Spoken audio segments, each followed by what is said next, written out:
أسبح فيك يا غزال مالك ليه علي بعيدة.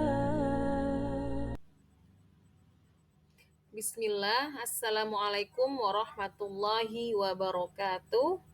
Innal hamdulillahi nahmaduhu wa nasta'inuhu wa nastaghfiruh wa na'udzu billahi min syururi anfusina wa min sayyiati a'malina may yahdihillahu fala mudhillalah wa may yudlilhu fala hadiyalah. Asyhadu an la ilaha illallah wahdahu la syarikalah wa asyhadu anna Muhammadan abduhu wa rasuluh. Wa qala Allah ta'ala fil kitabil karim warattilil Qur'ana tartila. Bacalah Al-Qur'an secara tartil ya. Maksudnya di sini adalah secara benar sesuai dengan petunjuk Nabi Muhammad SAW. Adapun untuk video kali ini merupakan tugas UAS yang ditujukan kepada dosen pengampu kita Bapak Muhammad yang beliau telah memberi beberapa judul, namun di sini saya lebih memilih untuk menspesifikasikan mengenai makhrijul huruf itu tadi ya. Sebenarnya untuk makhrijul huruf tidak terlepas dari sifatul huruf ya. Jadi memang ya seperti kita makan ya ada nasi ada lauknya. Jadi agar lebih mantap lagi kita memahami setiap huruf-huruf hijaiyah itu tadi. Namun di sini akan lebih dikhususkan mengenai tempat keluarnya huruf ya atau makhrijul huruf. Jadi makhrijul itu artinya ya tempat keluar huruf. Di mana sih tempat keluar huruf itu tadi pintunya di mana ya teman-teman. Oke. Untuk selanjutnya bisa teman-teman perhatikan apa sih makhrijul huruf itu tadi ya di slide selanjutnya. Apa itu makhrijul huruf? Ya, secara bahasa makhrijul huruf itu mengacu pada tempat-tempat keluarnya huruf ya. Yang dinamakan tempat otomatis berada di dalam mulut kita ini teman-temannya. Jadi mulut itu bisa mulai dari ujung, nih dari bibir, mulai dari sini sampai ke tenggorokan. Dan untuk menurut istilah makhrijul huruf merujuk pada tempat-tempat atau posisi keluarnya huruf-huruf hijaiyah ketika diucapkan. Jadi di sini ketika saya memahami apa sih makhrijul huruf itu kadang bingung ya. Jadi makhrijul huruf itu ya tempatnya keluar huruf, pintunya tuh di mana? Pintu keluar hurufnya tuh di mana? Posisinya di mana ya? Jadi untuk kita memudahkan memahami secara mudah untuk makhrijul huruf ini keluarnya dari mana sih kita bisa dengan cara mensukunkannya ya, mensukunkan hurufnya itu tadi. Nah, untuk huruf makhrijul huruf ini merupakan huruf yang belum ada harokat ya, belum ada harokat fathah, kasroh ataupun doma. Namun untuk lebih mengetahuinya, berilah si hurufnya tadi salah satunya ini dia hurufnya disukunkan. Kemudian huruf sebelumnya adalah yang memiliki tanda baca atau harokat fathah misalnya teman-teman. Misalnya pada huruf ba gitu ya. Nah, huruf ba ini kan dia punya sifat tadi kol-kola, makanya saya sampaikan sifat dan makhraj ini sebenarnya satu kesatuan ya. Jadi saat kita menyebutkan kita rasa di getaran ada di posisi di mana di bibir ya. Jadi nanti untuk pembagian makhrijul huruf ini ada 5, bisa di slide selanjutnya teman-teman bisa perhatikan. Oke, baik. Di sini teman-teman bisa perhatikan untuk makhrijul huruf sendiri terbagi menjadi 5 bagian. Di sini sudah saya sertakan komposisi bagian rongga, mulai dari tenggorokan kita sampai dengan rongga mulut, bibir, dan rongga hidung ya, sesuai dengan tempat keluarnya huruf itu tadi, teman-teman. Jadi, semua huruf hijaiyah yang ada bukan berarti dia satu keluar dari mulut saja, tidak. Yang kita tahu ya ba ya ba, gitu, ta ya ta. Tidak, namun mereka keluar dari beberapa komposisi yang telah Allah ciptakan. Seperti nomor 1 ini. Al-Jauf, bisa teman-teman perhatikan di anak panah di nomor 1 itu. Disitulah rongga mulut kita yang berwarna hijau ya, rongga mulut di dalam rongga mulut ini. Jadi hurufnya ada apa saja nanti kita akan bahas di slide selanjutnya. Kemudian untuk nomor 2, ternyata juga ada huruf yang keluar dari tenggorokan. Dia diambil dari sini dan juga ada beberapa huruf ya, ada sekitar 6 huruf. Kemudian ada alisan di nomor 3, teman-teman bisa lihat di anak panahnya. Alisan itu adalah komposisi lidah. Jadi lidah itu bisa ujungnya, bisa pangkalnya yang bertemu dengan tenggorokan, yang bertemu dengan pangkal atas ya, atau bertemu dengan ujung gigi seri kita. Nah, untuk alisan ini merupakan huruf yang banyak, ada sekitar 15 huruf ya teman-teman ya. Dan setelahnya yaitu asyafatain. Asyafatain itu adalah huruf yang terletak di dua bibir kita, bibir atas dan bibir bawah ketika ditutupkan gitu ya. Nah, kemudian yang terakhir adalah khaisum. Ternyata bahkan di rongga hidung juga ada tempat keluarnya huruf pintunya. Kenapa? Karena ketika pintunya tadi ditutup, hidungnya tadi ditutup, dia tidak akan sempurna bacaannya. Itu menandakan bahwasanya tempatnya memang dari sana keluarnya gitu ya. Mungkin nanti kita bisa akan bahas selanjutnya di slide selanjutnya. Oke.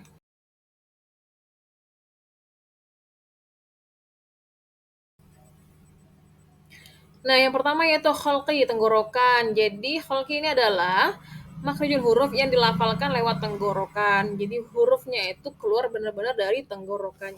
Jadi, untuk hurufnya ada berapa? Hurufnya ada 6. Dan dari 6 huruf tadi, dia menjadi terbagi lagi jadi 3 bagian. Mulai dari tenggorokan paling bawah, tengah, dan atas. Ya, bawah, tengah, atas. Jadi untuk di bawah ini ada huruf apa saja? Jadi untuk di bawah ini ada huruf dua, yaitu hamzah dan ha. Ha ya. Jadi bagaimana menandakan bahwasanya kita benar penyebutannya? Dia akan terasa di sini seperti getaran. Itu menandakan bahwasanya kita sudah benar. Karena ada beberapa huruf yang memiliki kesamaan ya, itulah tadi membedakannya sifatnya. Makanya kita harus perlu ketahui juga dari mana keluarnya tadi huruf itu. Dan kemudian lanjut lagi agak naik sebelah sini di bagian tengah itu ada dua huruf yaitu ain dan ha. Ain dan ha. Karena ketika kita memaksakan huruf yang harusnya di tengah, kita paksa ke atas atau ke bawah, maka dia akan berbeda suaranya. Jadi yang benar itu adalah di tengah, apa hurufnya dua, yaitu ain dan ha. Ya. Kemudian naik lagi di tenggorokan bagian atas. Nah, huruf ini yang membedakan juga sifatnya lagi, gha dan kha. Terkadang terkadang gha itu kita buat kita terdengar seperti kha ya. Yang membedakan dia terangkat atau tidak terangkatnya. Nah, yang di atas ini ada kho dan gho. Gho, kho ya. Ada dua huruf juga itu adalah huruf di tenggorokan. Keluarnya melalui ini. Dan untuk mengetahuinya, kita bisa mencobanya ketika huruf-huruf yang 6 tadi kita sukunkan. Contohnya agh, ah, eh, eh, ya, hamzah ya. Oke, baik. Dan selanjutnya yaitu adalah syafatain atau dua dua bibir. Nah, teman-teman bisa teman-teman bisa perhatikan di sini. Apa itu syafatain? Syafatain adalah tempat makhrijul huruf ya, atau tempat keluarnya huruf yang dilafalkan lewat bibir ya, atau makrojnya itu ada di bibir. Tadi sudah dari tenggorokan nih, kemudian dari bibir. Ya memang agak loncat ya ke bibir ya. Sebenarnya setelah tenggorokan ke rongga mulut dulu, cuman di sini saya menjelaskan ke huruf yang sikit-sikit dulu ya teman-teman ya. Nah, kemudian tadi kita dari tenggorokan, kemudian kita ada lagi di dua bibir. Dua bibir itu apa saja hurufnya? Di itu ada 4 huruf terbagi menjadi dua lagi, yaitu bibir bagian bawah yang dalam ini bertemu dengan dua gigi seri atas. Huruf apakah itu? Fa. Fa, ya. Dengan fa. Kalau kita menyatukan bibir bawah dengan bibir atas, fa, maka itu adalah salah penyebutannya. Jadi untuk penyebutan huruf fa itu adalah bibir bawah bertemu dengan gigi atas. Itu yang benarnya. Kemudian untuk yang kedua, untuk dua bibir ini adalah 3 huruf. Setelahnya adalah pertemuan antara kedua bibir dengan keadaan tertutup. Ya, yaitu hurufnya apa saja? Ada ba, ada mim, dan ada waw. Ya, waw. Waw kita menyebutkan dengan keadaan mulut yang memonyong. Kemudian mim kita menyebutkan dengan keadaan mulut tertutup. Ba kita menyebutkan dengan keadaan mulut yang membuka, dari tutup terbuka ya. Jadi untuk huruf asyafatain atau dua bibir ini ada 4 huruf. Contoh kita sukunkan bagaimana cara membacanya? Af, am, ab, au. Ya, sekian untuk syafatain. Kemudian selanjutnya. Nah, kemudian selanjutnya setelah kita lari dari tenggorokan sudah nih, kemudian, 2 bibir juga sudah nih, kemudian huruf apa lagi? Yaitu huruf yang dihasilkan dari rongga mulut. Nah, di dalamnya ini nih yang berwarna hijau tadi nih, al-jauf ya, yaitu huruf hijaiyah yang dibaca mat atau makhrajul hurufnya dilafalkan lewat kerongkongan. Jadi dia melewati ini, jadi memang posisinya tuh dia dari dalam rongga mulut kita tadi keluarnya, teman-teman ya. Jadi hurufnya apa saja? Itu adalah huruf mat. Apa itu huruf mat? Yaitu di mana fathah setelahnya alif, kemudian dhammah setelahnya waw sukun, kemudian kasroh setelahnya iya sukun. Itu merupakan huruf-huruf mat di mana huruf mat ini dibaca 2 harokat ya, boleh 2, boleh 4, boleh 6. Jadi bagaimana contoh cara bacanya? Misalnya bu, ki ya. Jadi harus jelas konsonan. Ketika a maka buka mulutnya a. Ketika u doma maka juga harus diperjelas u-nya, memonyongkannya.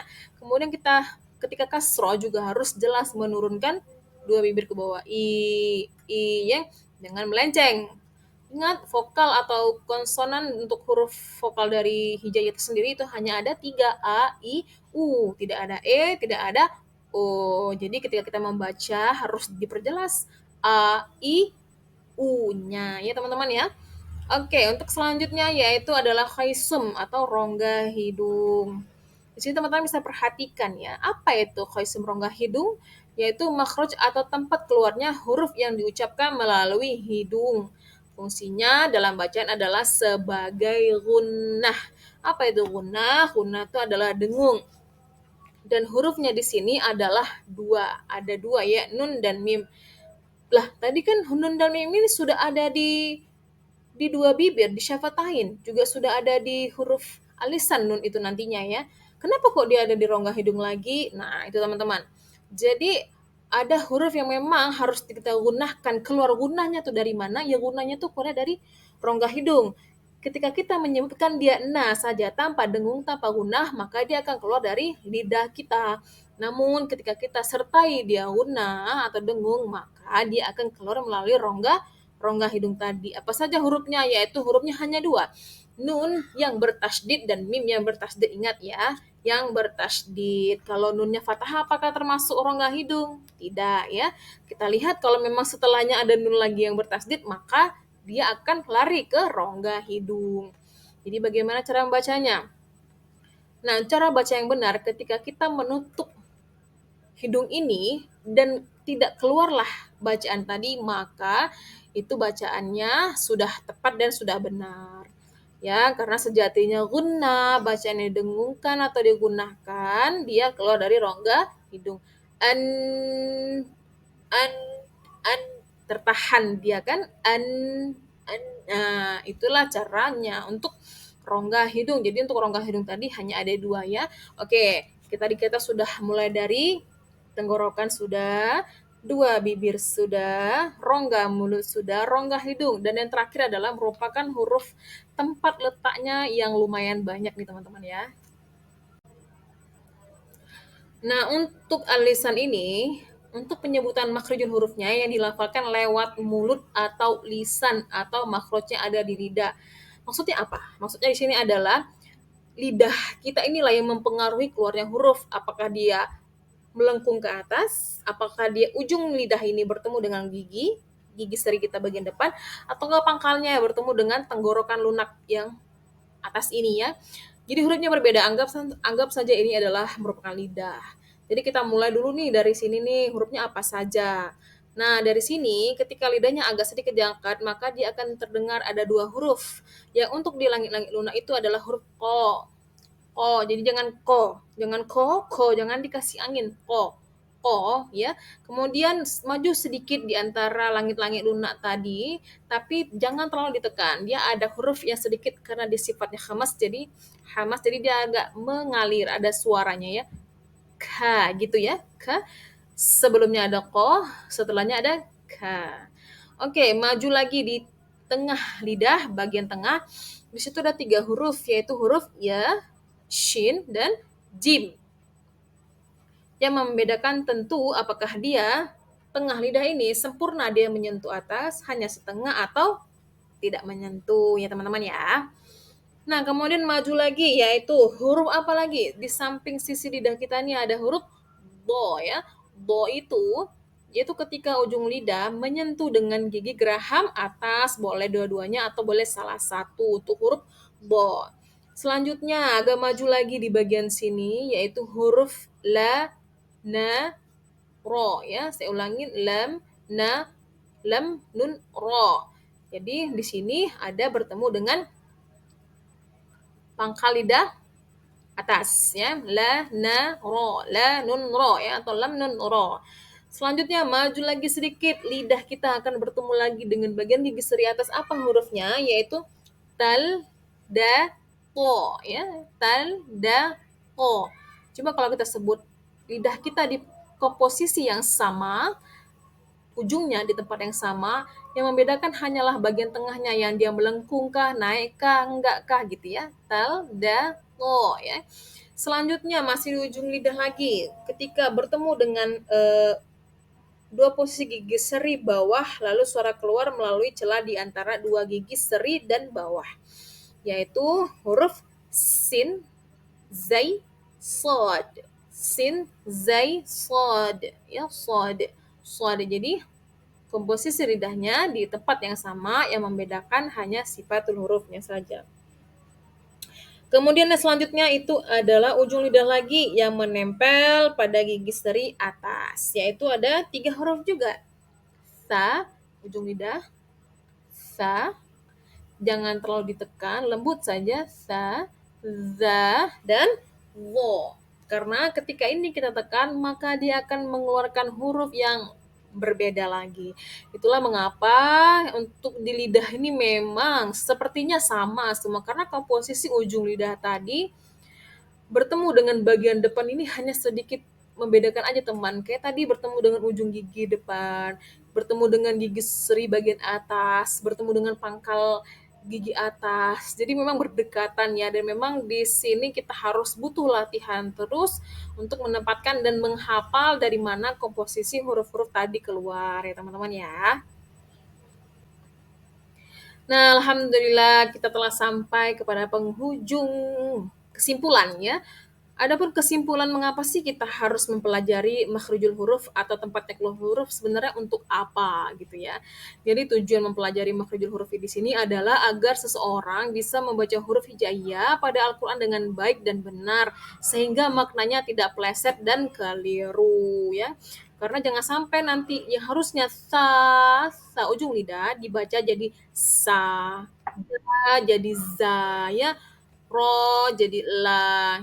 Jadi memang kalau untuk belajar Al-Quran ini memang tidak ada henti-hentinya temannya, sampai tua pun kita akan membutuhkan pembelajaran untuk Al-Quran ini. Karena kita mengetahui bahwasanya setiap bacaan Al-Quran itu walaupun satu ayat sudah mendapatkan banyak sekali nilai pahalanya. Jadi untuk teman-teman di rumah jangan patah semangat walaupun belum bisa, lidahnya terasa kaku mungkin ya. Apalagi biasanya untuk mereka-mereka yang membiasakan, dia mungkin biasa logat Jawa, dia akan membahasakan huruf ja itu seperti ja gitu ya. Nah, sama juga dengan hurufnya orang Padang. Orang Padang punya kesulitan ketika mengucapkan huruf ro. Ro mereka suka menyebutkan jadi ra ya, itulah. Jadi memang berbeda suku, berbeda budaya bahasa, berbeda pula bagaimana cara kita penyebutannya. Namun, makanya di sini ada pembelajaran untuk tajwid yang disanadkan langsung dari Rasulullah. Jadi agar sama, makanya ketika kita berada di negara manapun, cara bacanya adalah sama, hukum tajwidnya adalah sama, karena kita bersanad langsung dengan Rasulullah. Seperti yang sudah Rasulullah katakan, bacalah Al-Quran secara tartil dan secara benar. Semoga video ini bisa bermanfaat dan bisa teman-teman mengerti dia, dan semoga ini bisa menjadi nilai yang baik untuk tugas akhir saya di semester 1. Sekian video dari saya, semoga bisa bermanfaat untuk teman-teman semuanya. Wassalamualaikum warahmatullahi wabarakatuh.